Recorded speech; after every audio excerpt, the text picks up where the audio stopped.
నమస్తే. 2021 అక్టోబర్ 19వ తారీఖు మంగళగిరి ఎన్టీఆర్ భవన్పై దాడి. అయితే ఇది జరిగి దాదాపున 3.5 ఏళ్ళు గడిచిపోయినా సరే ఇప్పటికీ కేసు గురించి పట్టించుకున్న వాళ్ళు ఎవరూ లేరు. అయితే ఇప్పుడు ఆ కేసు మళ్ళీ రీఓపెన్ జరిగింది. అక్కడ ఏం అంశాలు జరిగాయి ఏంటి అనేది మనతో పాటు సీనియర్ జర్నలిస్ట్ సత్యమూర్తి గారు ఉన్నారు. వారిని అడిగి తెలుసుకుందాం.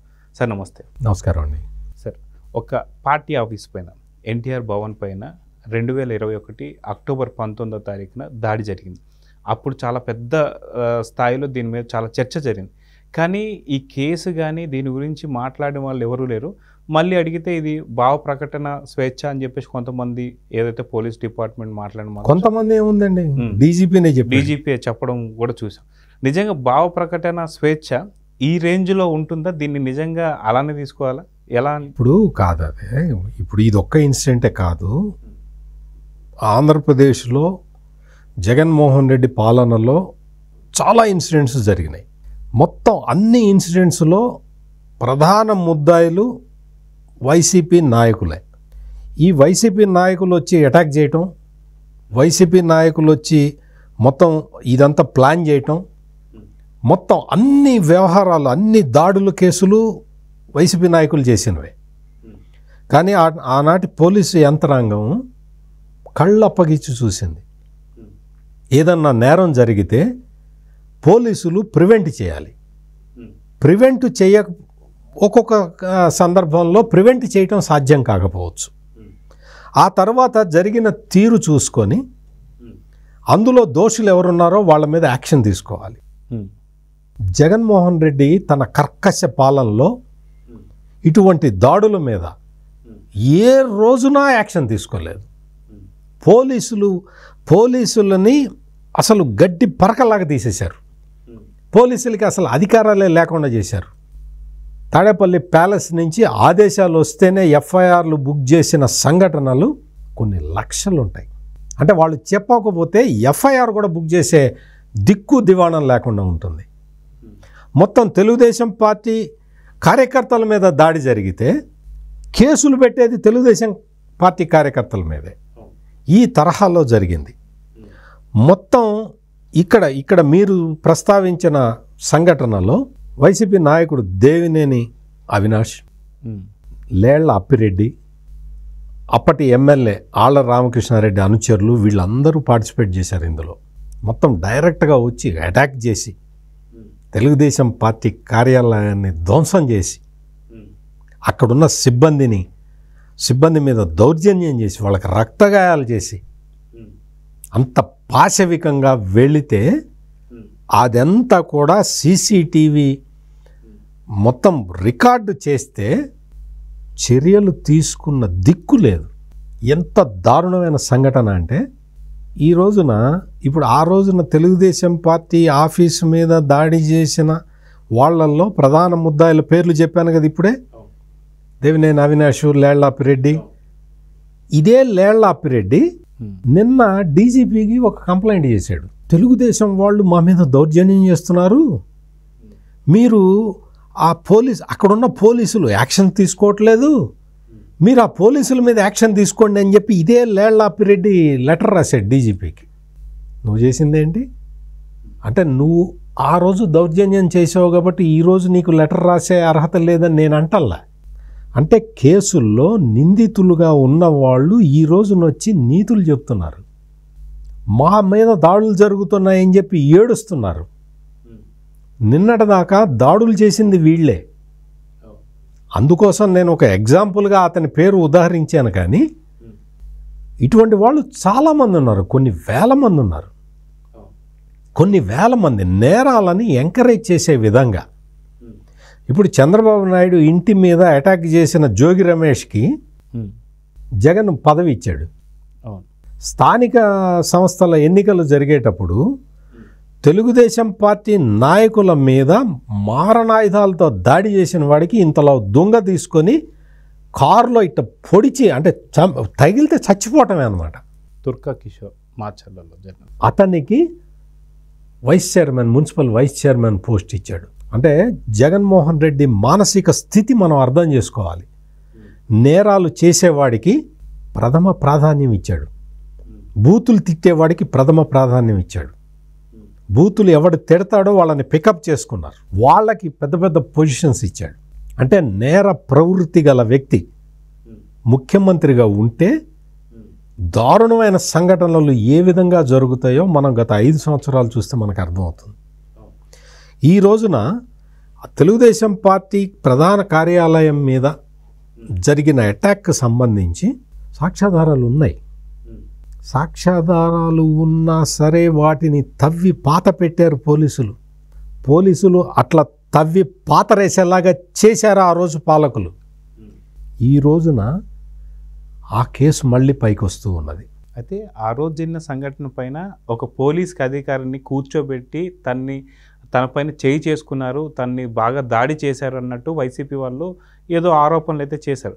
కానీ అక్కడ జరిగిన సంఘటన అనేది అది కాదు అని చెప్పేసి అంటున్నారు. అక్కడ నిజంగా అక్కడ ఏం జరిగి ఉండొచ్చు అంటారు? ఇక్కడ ఏంటంటే ఈ దాడి చేసిన వాళ్ళల్లో ఒక డీజీపీ ఆఫీసులో పనిచేసే ఒక పోలీసు కూడా ఉన్నాడనే తర్వాత తెలిసింది. అతను అంటే పోలీసులే అక్కడ విజువల్స్ అన్నీ కూడా కనపడుతూనే ఉన్నాయి. పోలీసులు వాళ్ళని ఎట్లా అలౌ చేశారు, వాళ్ళ వెహికల్స్నేమో రానిచ్చేశారు. వచ్చేసిన తర్వాత వాళ్ళు అటాక్ చేశారు. తర్వాత అటాక్ జరుగుతున్నది అని తెలుసుకొని తెలుగుదేశం వాళ్ళు వస్తూ ఉంటే వాళ్ళని ఆపేశారు. తెలుగుదేశం వాళ్ళు వాళ్ళ పార్టీ ఆఫీసుని ప్రొటెక్ట్ చేసుకోవటానికి వస్తుంటే వాళ్ళని ఆపేశారు. వైసీపీ వాళ్ళని వదిలేశారు. దాడి చేయటానికి వచ్చిన వైసీపీ వాళ్ళని వదిలేశారు. ఇవన్నీ విజువల్స్ క్లియర్ కట్గా ఉన్నాయి. ఒక ఎస్ఐ అయితే ఒక ఎస్ఐఓ సిఐఓ వాడేవాడు మనకు తెలియదు, కానీ రోడ్డు మీద నిలబడి ఇటుపోండి అని చెప్పి వైసీపీ వాళ్ళని అటాక్ చేయడానికి పంపించాడు. ఒక పోలీస్ ఆఫీసర్ అయితే ఒక పోలీసు కానిస్టేబుల్ ఏదో అతని ర్యాంక్ ఏదో మనకు తెలియదు, కానీ అతను తెలుగుదేశం పార్టీ ఆఫీసు లోపలికి వచ్చాడు. అంటే అటాకర్స్తో పాటు అతను కూడా అటాక్ చేసి ఉంటాడు, అందులో ఇదేమి లేదు. కానీ అతను లోపలికి వచ్చిన తర్వాత తెలుగుదేశం వాళ్ళు పట్టుకుంటే నేను పోలీసు వాడిని అని చెప్పి ఐడి కార్డు చూపించాడు. మరి నువ్వెందుకు వచ్చావంటే నేను ఆపడానికి వచ్చానని చెప్పాడు. యాక్చువల్గా అతను కూడా దౌర్జన్యం చేయడానికి వచ్చాడు, దౌర్జన్యం చేశాడు, అవన్నీ కూడా ఉన్నాయి, విజువల్స్ ఉన్నాయి.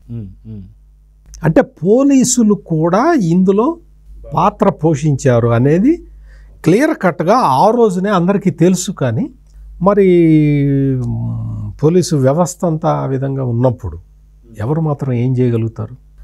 అతను ఎవరైతే ఆ పట్టుబడ్డాడో ఆ కానిస్టేబులో హోంగార్డో ఎవరో సంథింగ్, అతన్ని తెలుగుదేశం వాళ్ళు తీసుకెళ్ళి ఆఫీసులో కూర్చోబెట్టి, అయ్యా నువ్వెందుకు వచ్చావు, నువ్వు డీజీపీ ఆఫీసులో పనిచేస్తానని ఐడెంటిటీ కార్డు చూపిస్తున్నావు, ఇట్లా రావటం తప్పు కదా, అది కదా ఇది కదా అని చెప్పి అసలు యాక్చువల్గా ఇతను పోలీసేనా కాదా అని తేల్చుకోవటానికి అతన్ని కూర్చోబెట్టి అడిగిన తర్వాత అతన్ని తీసుకెళ్ళి పోలీస్ స్టేషన్లో అప్పగిచ్చారు.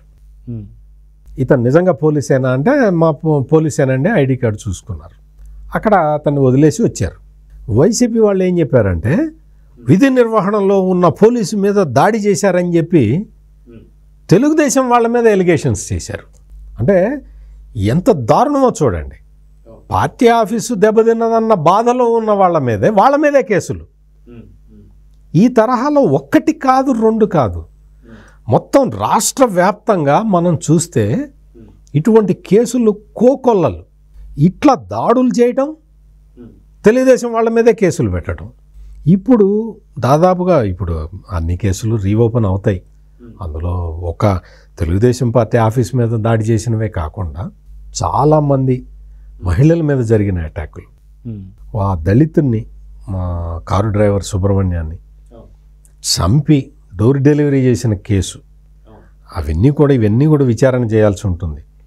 ఒక పిల్లవాడు అమర్నాథ్ని వాళ్ళ అక్కని ఏడిపిస్తున్నందుకు, వద్దు మా అక్కని ఏడిపించమాకండి అంటే అతని నోట్లో కాగితాలు కుక్కి అతన్ని కిరసనాలు పోసి తగలబెట్టిన సంఘటన, దానికి ఇటువంటివన్నీ కూడా నంద్యాలలో ఒక ముస్లిం కుటుంబం మొత్తం మరణించిన సంఘటన, మాచర్ల సంఘటన, డాక్టర్ సుధాకర్, ఇటువంటివన్నీ కూడా ఇవేంటి అంటే ప్రజలు ఆ రోజున అనుభవించిన బాధలకి గుర్తులు ఇవన్నీ.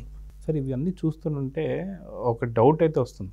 2019లో ఎప్పుడైతే జగన్మోహన్ రెడ్డి గెలిచిన వెంటనే 30 ఏళ్ళగా నేను ఖచ్చితంగా ఉండిపోతాను అనుకున్నటువంటి మైండ్లో పెట్టుకొని పోలీస్ యంత్రాంగాన్ని కావచ్చు, అదేవిధంగా మనం చూస్తున్నాం ప్రతి ఒక్క జిల్లాలో వైసీపీకి సంబంధించిన కార్యాలయాలు ఏదైతే ఉన్నాయో ప్రభుత్వ భూముల్ని ఆక్రమించి కట్టడం కావచ్చు. అంటే తన మానసిక స్థితి సరిగ్గా లేదు అనడానికి, అంటే ఎవరు వచ్చినా 5 ఏళ్ల తర్వాత భవిష్యత్తు ఏదో చెప్పలేం, కానీ తను 30 ఏళ్ళు ఉండిపోతాను కాబట్టి పోలీసుల్ని కావచ్చు అంత పూర్తి యంత్రాంగాన్ని కూడా తను సెట్ చేసుకున్నాడు అంటానికి ఇదొక నిదర్శనం అనుకోవచ్చా? ఏమి సెట్ చేసుకున్నా అతని మానసిక స్థితి ఎట్లా ఉన్నా ఇప్పుడు జరిగింది రిజల్ట్ అయితే చూసాం కదా. ఇప్పుడు జగన్మోహన్ రెడ్డికి పదవి లేదు, ముఖ్యమంత్రి పోస్ట్ అయితే లేదు. ఇప్పుడు ఈ అక్రమాలన్నీ కూడా బయటికి రావాల్సిన అవసరం ఉంది. ఇదేదో జగన్మోహన్ రెడ్డి మీద కక్ష సాధించడానికి కాదు. జగన్మోహన్ రెడ్డి మీద కక్ష సాధించటం అనేది నేను చెయ్యను అని చంద్రబాబు నాయుడు పదే పదే చెప్తూ ఉన్నాడు. ఇప్పుడు జరగాల్సింది ఏంటి అంటే, ఇప్పుడు ఈ కేసులన్నీ కూడా పెండింగ్లో ఉన్న కేసులు పరిష్కరించాల్సిన బాధ్యత ప్రభుత్వం మీద ఉంది. చట్టం తన పని తాను చేసుకుంటూ పోతుంది. అందులో లేళ్లాపిరెడ్డి ఉన్నాడా, తేళ్ల కృష్ణారెడ్డి ఉన్నాడా, మన ఎవరికి సంబంధం లేదు. పెండింగ్ కేసుల్ని పరిష్కరించాలి. అవకతవకలు జరిగితే వాటిని బయటికి తీసుకురావాలి.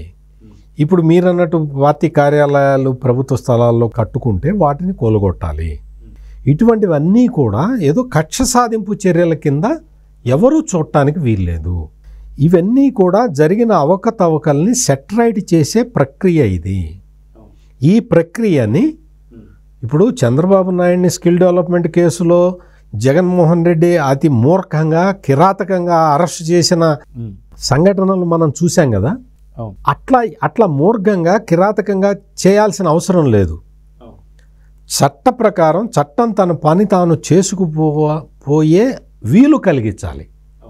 ఇదేదో పాత కేసు మళ్ళీ తోడారు అనుకోవద్దు. ఎవరు కూడా, రాష్ట్ర ప్రజలు కూడా ఈ పాత కేసులన్నీ తోడుతున్నారు అనుకోవద్దు. పెండింగ్ కేసులు పరిష్కరించుకోవాలి కదా. పెండింగ్ కేసులు పరిష్కరించుకునే భాగంలో ఆ ప్రాసెస్లో ఇది జరుగుతూ ఉన్నది. సో అందుకని ప్రజలు కూడా ఈ కేసుల పరిష్కారానికి సహకరించాలి. చూద్దాం సార్, ఖచ్చితంగా ఈ అయితే పెండింగ్ కేసులు ఉన్నాయో నిజంగా ఒక్కొక్కటి బయటకు వచ్చిన ప్రతిసారి కూడా జగన్మోహన్ మీద కక్షపూరిత చర్య అనుకుంటారు, కానీ జగన్ చేసే ప్రతి పని ఇలాగ అన్నీ బయటకు వచ్చేది ప్రతి రోజుకొక ఇది వస్తూనే ఉంటుంది. చూద్దాం ఏం జరగబోతుంది. నమస్తే. నమస్కారం అండి.